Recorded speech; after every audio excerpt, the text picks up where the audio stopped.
Good afternoon and welcome to the Assembly of Osteopathic Graduate Medical Educators, or AOGME's webinar on the RTT Collaborative, giving voice to rural GME and rural communities. There's a lot of interest in this topic with over 100 registrants for this webinar, so thank you all for joining us today. We're very pleased to have Dr. Randall Longenecker with us today to present on this topic. My name is Alenta Long, Executive Director of AOGME, and I'll be your moderator for today's webinar. Before we get started, I'd like to review a few housekeeping notes. This webinar is being recorded. The webinar recording will be posted on the AOGME's webinars webpage shortly. All webinar participants are in listen-only mode. If you experience technical issues during the webinar, please use the chat feature and we will assist you. If you have questions during the webinar for our presenter, please feel free to submit them anytime through the Q&A feature. If time permits at the end of the webinar, our speaker will respond to your questions. I'll now very briefly introduce our speaker. Randall Longenecker, MD, is Professor of Family Medicine and Assistant Dean for Rural and Underserved Programs at the Ohio University Heritage College of Osteopathic Medicine, OUHCOM. He practiced comprehensive family medicine, including maternity care, for 30 years, 15 of those as Program Director of a rural training track in family medicine. He is Associate Project Director for the Collaborative for Rural Primary Care Research, Education, and Practice, called Rural PrEP, and is a regional lead and an advisor for the Rural Residency Planning and Development Technical Assistance Center. He's founder and executive director of the RTT Collaborative, a nonprofit board-directed cooperative of rural programs established in 2012 and devoted to sustaining health professions education in rural places, providing technical assistance to developing and existing programs, and pursuing research in rural health professions education and training. We're very pleased to have Dr. Longenecker with us today and really appreciate his time and expertise. And now I'll turn it over to Dr. Longenecker. Well, good afternoon, everyone. Thank you very much for this opportunity to participate from here in Athens, Ohio. I've tweaked the title just a bit to speak first to rural communities and then to rural GME. But I am here as the Executive Director of the RTT Collaborative and was very pleased to see more than 20 questions submitted ahead of time. We will not answer nearly all of them, but hopefully I'll be able to answer at least some of them. In this time with you, hope to accomplish a couple things: describe the RTT Collaborative and define a rural program for you from a rural GME perspective, and present some resources both from our own library as well as our partners. I learned what I know pretty much from practice, as many of you did, I'm sure. I was a family physician in rural practice for 15 years before becoming the program director for Ohio State's Integrated Rural Training Track, where residents spent over 3 years of training in the rural location and intermittently went to Ohio State. I liked the license plate at the time that shows the bridge between the rural and the urban locations. So the RTT Collaborative came about through my interaction as program director or project director for the RTT Technical Assistance Program in 2010 through 2016. It was the sustainability plan of that HRSA-funded grant, and is now a board-directed cooperative of rural programs all over the United States, both in medical school and in residency. And we just added our first general surgery rural training track. The RTT is a moniker for rural training pathways of all sorts, and so we're not the Rural Training Track Collaborative, we're the RTT Collaborative. And here's a map of our participating programs across the United States, quite widely distributed. This map is on our site, and I encourage you to visit it. This picture of llamas was the winner in our photography contest last year, a resident in Port Angeles, Washington. And we chose it because of her essay that she attached to it about giving voice to rural communities. And although llamas are not voiceless, they aren't heard very much. And so our purpose as a collaborative is to give voice to the rural communities we serve and to the rural programs who operate there. So what is rural? This is a beautiful shot of the Shenandoah Valley. There's 50,000 people living within that photograph, but you just can't see them. And if you turned around, you could, on a clear day, see the Washington, D.C. So the definition of rural is depends on your perception or on a variety of definitions. In fact, if you ask people where they live, 10% of people living in the middle of a large metro area will say they live in a rural place. And if you look at the definitions of rural, they have varied over time. And if we were sticking with definitions in 1950, we would have a much larger rural population than we call rural at this point. So what is rural? There are more than 75 definitions, 20 of which are used in the area of rural health. The most commonly used are listed here. And if you want to find out if you're rural, the button at the top will take you to the MI Rural website in North Dakota, and you can type in your actual address and find out which of these definitions apply. But for GME purposes, it's really simple, and we'll get into that in just a moment. There was no definition, however, for a rural program until 2017, when I published an article from the RTT Collaborative saying that in the absence of an accepted definition and accreditation in finance, we were going to use this definition, and that is more than 50% of the time training in a rural place by at least 2 federal definitions. And here is the map of all the rural residency programs in the United States in family medicine, internal medicine, psychiatry, and general surgery. And if you turn the filters off and on the side there, you can find what you want, since many of them lie on top of each other. These rural programs, some of them represent 100% training in a rural place, very few, but a few. And then there are rural track programs, which are a particular term that since May has been used by the ACGME to refer to residency programs that are separately accredited, where greater than 50% of the training occurs in a rural place in association with an urban or larger rural partner. When the percentage of training is less than 50%, we call it a rural pathway. And there are longitudinal curricula, for example, 1 rural month a year for all 3 years of family medicine training. There are rurally focused urban programs, and for that, we use the definition of greater than 35% placement of graduates into a rural place of practice, averaged over 3 years, or more than 3 graduates per year.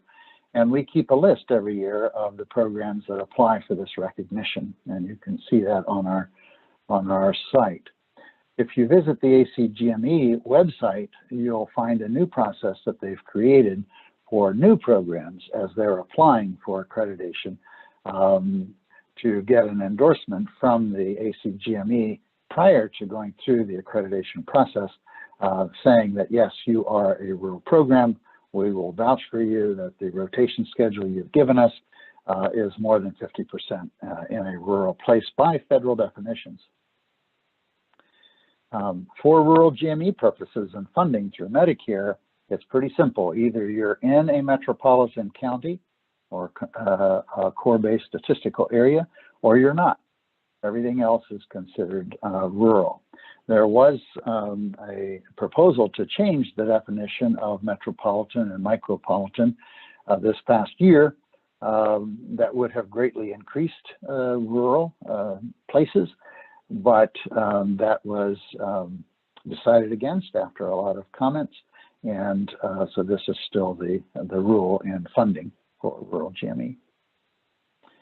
There are many different hospital types in rural, and this is a history of some of these designations and their titles, most recent of which is the Rural Referral Center, and we'll address that in just a moment. Rural programs occur in all of these hospitals, and it's very interesting to me that that is the case, but it's, as someone has said, you've seen one rural program, you've seen one rural program. And there are reasons why one type of hospital or another might be a better choice in that community, regardless of their participation in graduate medical education. The RRC listing that you have here are the RRCs, or Rural Referral Centers, for rural programs. There are many other rural referral centers in urban places who now also can develop new programs because of a rural designation on the basis of their patient population, but they're not really rurally located, and so we don't consider them rural programs. So back to the RTT Collaborative, what resources might we have, and how might you engage with the RTT Collaborative? There are several ways that you can join our movement. You can attend an annual meeting every year. We have an annual meeting and the location of one of our participating programs. And our meeting this next year in April 27 through 29, we are planning to be near Hood River, Oregon, just across the river in Stevenson, and hope to be in person.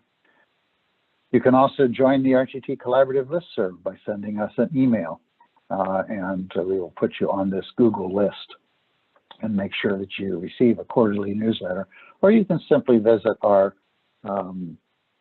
website and download the newsletter from time to time. You can become a participating program.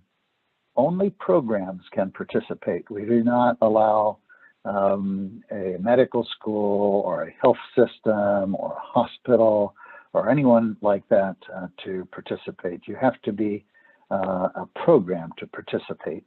And if you complete an application and you pay the annual participation fee, then you are part of the co-op for that year. It does entitle you to reduced services and a lot of other benefits, but it's not really a membership organization. You're not really paying a membership fee. It's one of those situations where you vote with your money each year as to whether you want to participate or not. We now have over 65 participating programs across the United States. And you can ask for a consultation or some other direct service that we offer. Here's the web page for our technical assistance. We have a free tool for determining community capacity and assaying the assets of the rural community you're considering starting a program in. And we do formal and informal consultations. Here's our consultation page. Our work is growing and sustaining rural programs. We design first and then build and sustain. And the biggest challenge rural programs face in getting started is everybody wants to see the money first before they've even designed what it is they think they want. That would be like going to a contractor and asking them what a house would cost before you've even drawn up plans.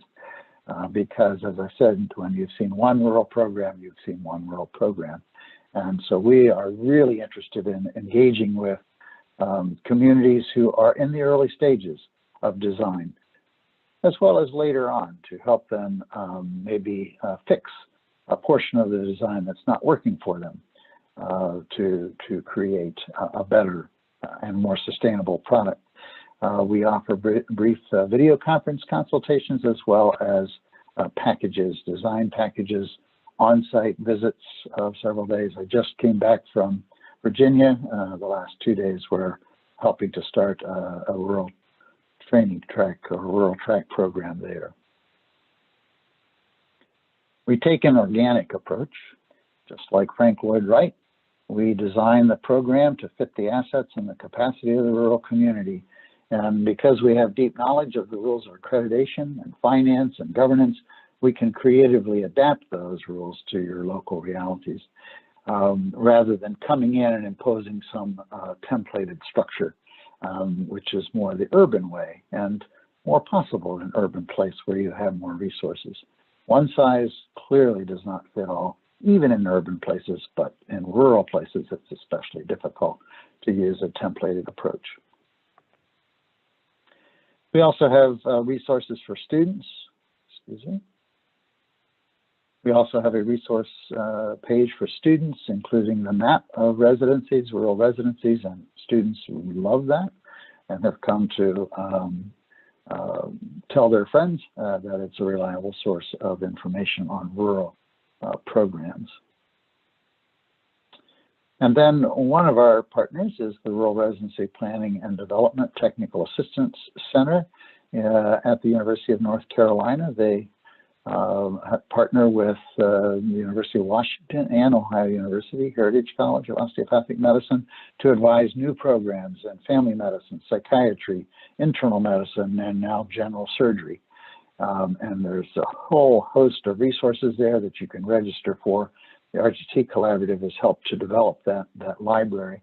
This is a grant-funded program, but was just refunded for another 4 years. So at least for the next 4 years, the RTT Collaborative will be helping them with their resources and using their library as a way of providing all of you with really important and credible, solid information about rural programs. So with that, I'm going to stop and take questions. And I can start with the more than 20 questions I got, or we can go with the Q&A that we have so far. I see one question in the Q&A, I believe. So I'm going to start with that question, because it's a question we often get, and that is to join the RTT Collaborative. How do you join it? If you're a program sponsor, you join it as the program. You as the sponsor may pay the fee, but the program is the participant. So you can join as an institutional, you can have the program you sponsor join. If you sponsor 100 programs, that fee does not cover all 100 programs. And that's why we structured the fee as we have. It's per program. However, we have structured it in a way that if you're a state consortium of programs, or if you as a state get together, all the rural programs get together and allow one entity to be the aggregator, and all we have to do is build that aggregator, then you get to join for a lesser fee as you add more programs. And you can be an urban program. You don't even have to be a rural program, but you have to be ready to say why it is that you're joining the RTT Collaborative, because we commit a web page to each of our participating programs, and we point out the unique features and how it is that this is a rurally focused program or a rurally interested program. So in designing that page, we really need to be able to demonstrate to students why it is that you're on this map. Finally, if you're a medical school, you can, if you have a rural pathway, for example, program, you can have that program be the participating program. So what are some of the most challenging aspects of building a business case? Well, the most challenging part of it is that the business case for rural programs is a long-term case, a 10-year argument. And most health systems want a 3-year pro forma, and they want to know that they will be making money by the 3rd year. And all they care about are the direct costs and the indirect costs, but they don't really want to deal with the indirect benefits. And the truth of the matter is that every rural program I've ever met that has been sustained has been profitable in the long term in many indirect ways. It's just really difficult to measure. So the biggest challenge is proving it to the financial folks. But a program cannot be sustained unless it's financially sustainable. And so the other piece of it is that many financial folks in the urban and larger academic medical center community don't really understand how this works. They've never been used to really accounting for all of the expenses or getting paid from CMS in a different kind of way. And so they put together these pro formas that are built on templates and the programs that they've had, and they're just way off. The program I visited this week had a pro forma put together by a nationally recognized firm, and it was totally wrong on the basis of the design of the rural program they were considering. And so it's that's the second challenge is the stuff that people think they know about this, and they realize or come to realize that they don't know.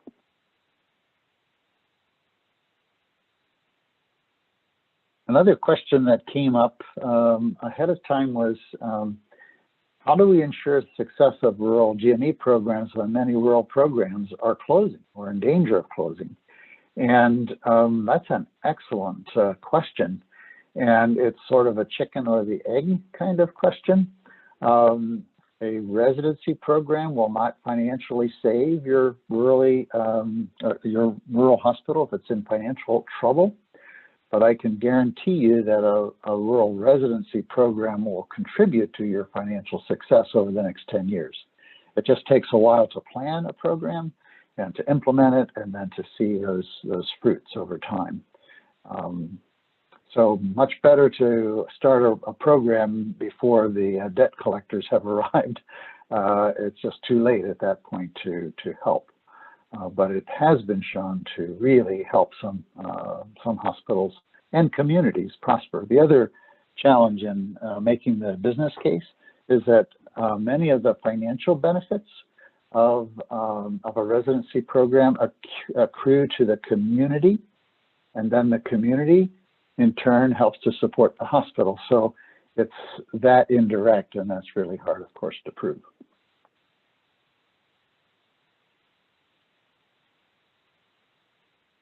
Another question that came up was, how did recent law changes affect new programs as they apply for CMS funding? The only exception to the cap, if you will, since 1996 has been the rural FTE limitation, which is a separate cap which an urban hospital can acquire through development of a separately accredited rural training track program. Very few programs over the past 20 years have been able to access that for all kinds of reasons. And so the recent law that was passed the end of December was a very welcome change, and we're hoping once the final regulations are released that we will have some new answers. It will allow programs, for example, an urban program, to get that rural FTE limitation by starting a rural track within their urban program, and it won't have to be separately accredited. Still, we'll have to, the residents in that track will still have to spend more than 50% of their time training in a rural place by CMS definitions, but it doesn't have to be separately accredited. There are many advantages, however, to separate accreditation, and I won't go into those, but you need to think about the advantages and disadvantages before you just do the easier thing, which is to simply apply for an additional continuity site if you're a rural program, for example. Do you have any programs that are using critical access hospitals? Absolutely. The graphic I showed you earlier shows that about 13%, I think, or so of rural programs are located in critical access hospital. The smallest critical access hospital I know that has a rural program, at the time I did my consultation, had an average daily census of 3, and they had closed the maternity unit. Since starting the residency program, they've expanded to 5 residents a year. They have reopened the maternity unit, and their average daily census is more in the 20 range. So it's possible, but it does take some hard work and careful and creative planning. The other thing about critical access hospitals is that a couple years ago, it became possible for urban programs in their partnering with critical access hospitals to actually be the one on their cost report to claim the time that the residents were in that location. And that, of course, has made urban programs more interested in these partnerships and has benefited from oftentimes the better Medicare GME reimbursement that you might get at an established urban program that has been fortunate enough to have a high per resident amount.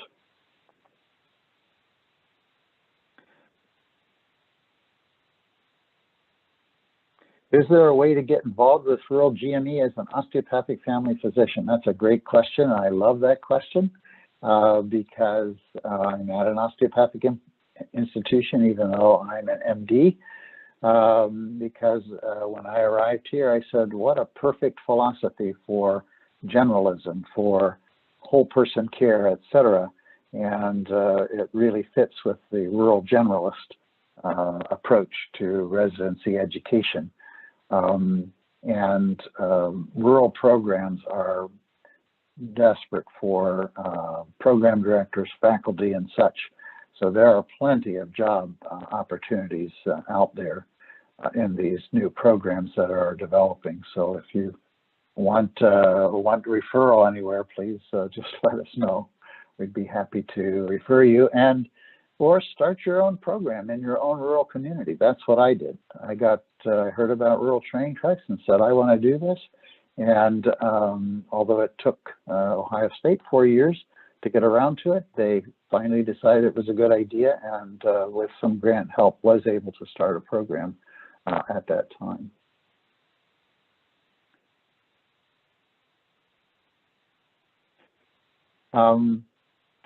Someone made the comment about centers of excellence. Aren't we setting up too many rural centers? And I love that question as well, because I think too that we're all about the centers. Even centers of excellence is a term that's bandied about, and everyone wants to be on the U.S. News and World Report ranking list, etc. The RTT Collaborative takes a very different approach, and that is that we have distributed expertise, that there are no centers, there are nexuses or nexi, whatever they're called. There are places where we come together, and the RTT Collaborative simply wants to be a node in the network of rural programs and facilitate the interaction among rural programs to really just grow their own, if that's possible.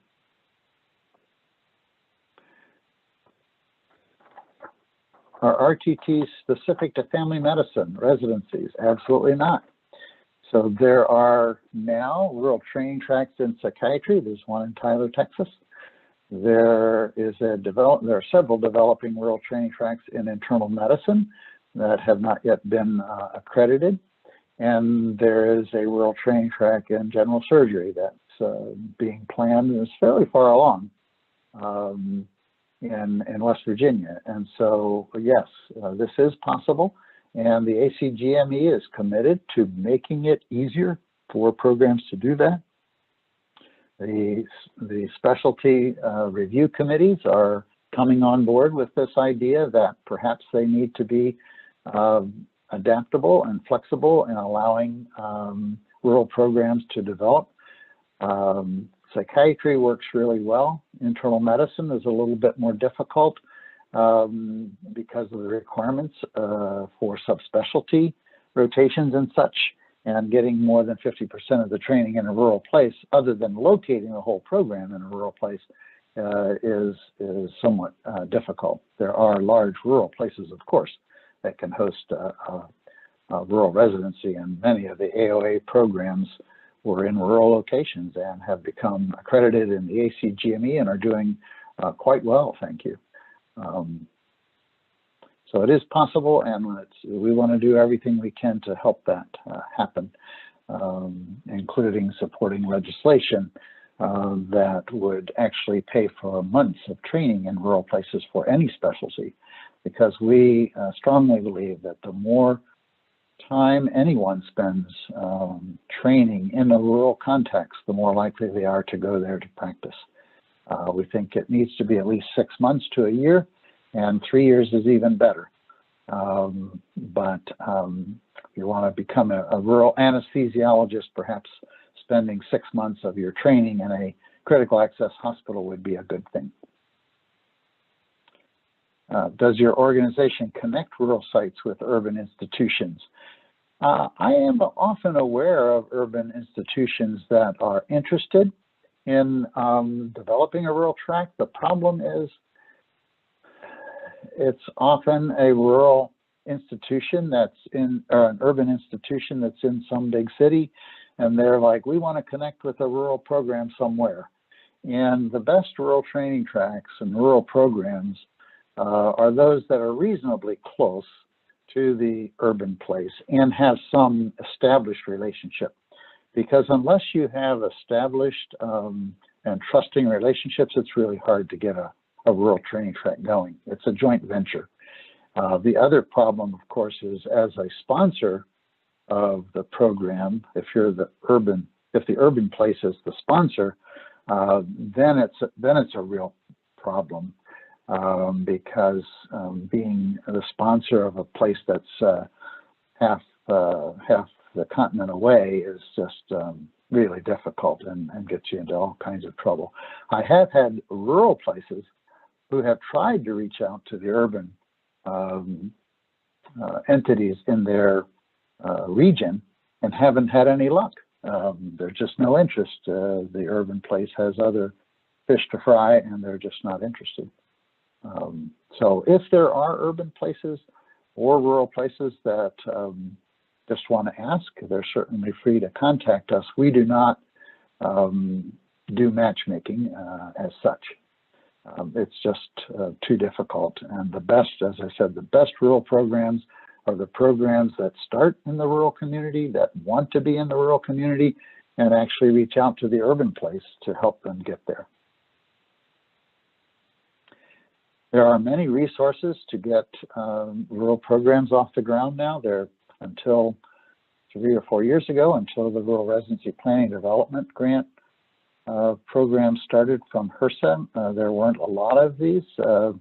There were Title VII grants that could be used, but a lot of grants came from states, and that's the case even today. There are a lot of grants coming from states, as well as promises of ongoing funding streams to help supplement whatever funding you might get from federal sources.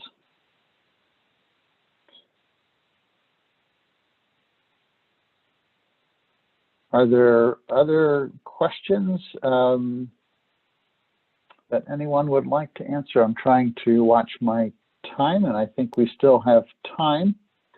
I'm going to look through my list here to see what else I might address. Does the collaborative support online learning common to each program? We do not. The RTT Collaborative at the moment does not do any shared didactics. We did partner with the Rural Prep program, a HRSA-funded grant program for the past 5 years to do Rural Prep grand rounds. And there is an archive of those packaged as teaching kits, which any program can use to develop an active learning activity at their site. But we don't have shared didactics. We do have a learning community in consultants. So we're training consultants for rural program development.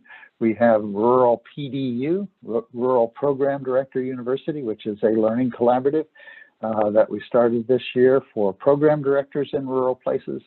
And our annual meetings are great places, of course, to come together not only to present your great ideas, but to access other programs' ideas about how to accomplish this really important work.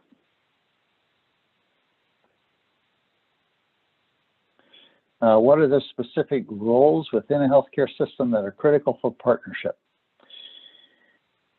Well, I tell you, one of the most important roles is to be transparent about the finances. One of the biggest problems that rural programs have in getting started as well as being sustained, and this was a problem that I had with my program, is the lack of transparency, and not just lack of transparency, frankly, just nobody knows where the money goes. It goes in one side and comes out the other, and in between, there's just such a complicated morass of funding streams. It's just very difficult to follow. And so we really encourage a very transparent revenue and expense budget as a way of explicitly articulating the needs and the source of income for the residency, and using that budget as a framework for conversations between the various partners. Many rural programs are constructed over 2 or 3 urban contributing or participating hospitals. So there might be a children's hospital, there might be a VA, there might be an urban academic residency program hospital that participates, as well as sometimes more than one rural hospital. There's several programs now that have one program across multiple rural sites. So they have 2, 3, as many as 4 rural hospitals in one program. We do not do real in-depth proformas. We do really high-level proformas, which are what's important for design. But oftentimes, as the program gets further developed and you have it designed and built, you say, well, really, how much can we expect this to cost, or how much can we expect to get in Medicare, Medicaid, GME, et cetera. And then for that, we have a preferred consultant that we use who's very good at this and can go into great detail. Many of the financial consultants you get just do not know this space and can give you really very incorrect information, as well as very misleading information that might lead you to not even try to develop a rural program because you think it's way too expensive. It's not too expensive. This can be done, and it's the right thing to do.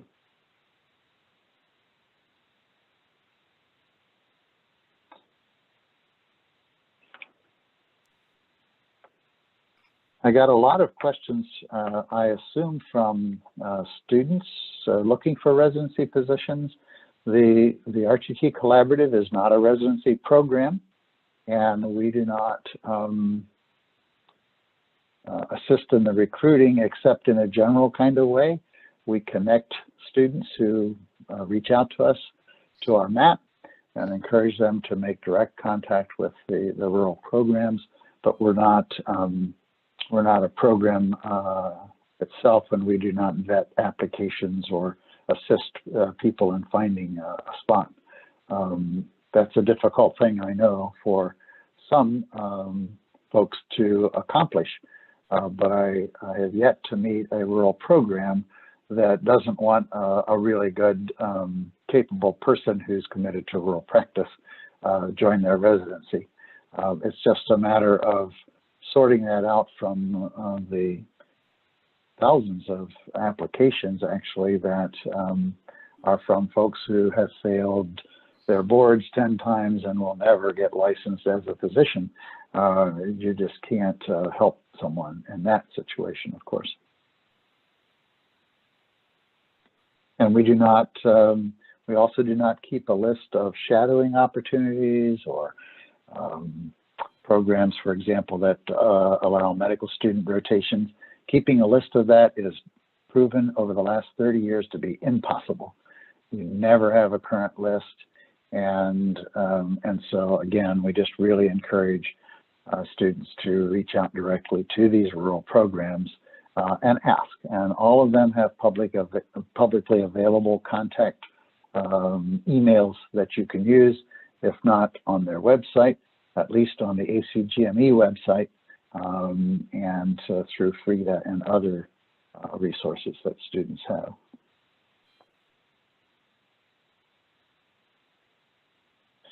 I just, with my colleagues at the University of North Carolina, published an article on the governance of these programs, which is often neglected. So much focuses on accreditation and on finance that people forget about the governance. And frankly, the governance of rural programs is why most programs fail to even develop or fail after they've developed in later years. Because if the governance is healthy, there's always a way to find out to fund these programs. Might take some work, might take some time, might take some short-term investment, even over a couple of years, but in the long run, it's always possible. That's been my experience, at least.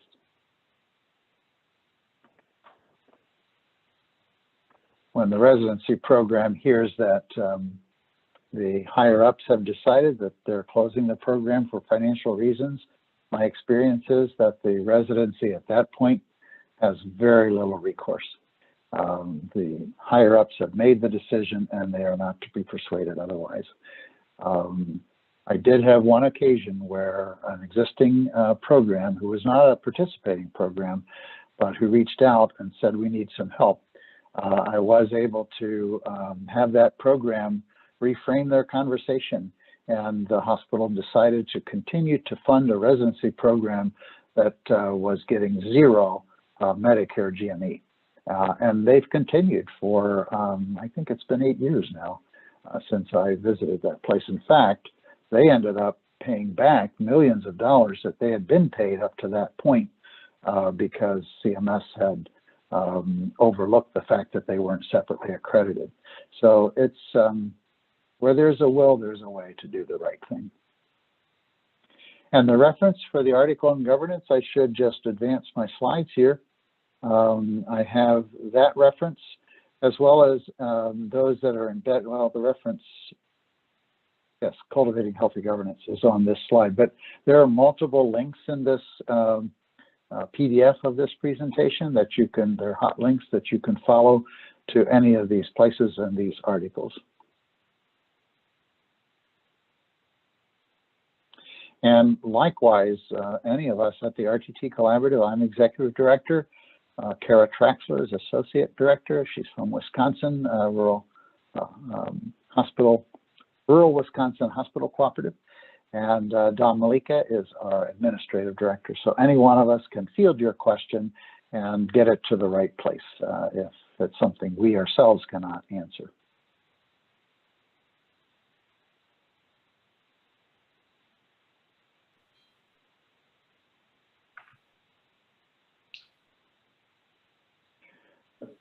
Thank you, Dr. Longenecker. I think we still have a few minutes. If there are any final questions that anybody wants to submit through the Q&A feature, we'll give you a few seconds to submit them.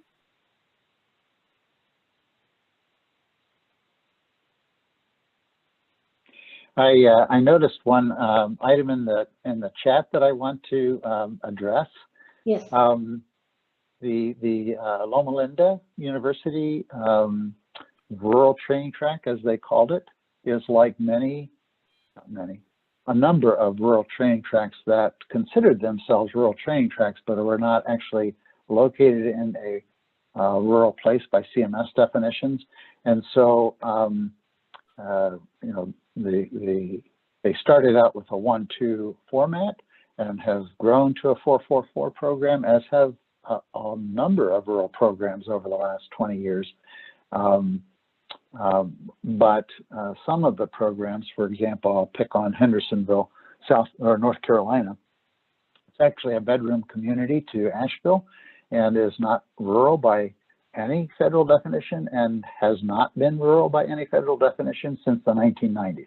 And yet they've published articles about rural training tracks and consider themselves a rural training track. And if you went there and looked out the window, you would think you were in a rural place. So, you know, it's not the actual definition that matters so much, except that it gets really confusing to students when a suburban program in Philadelphia touts themselves as a rural program.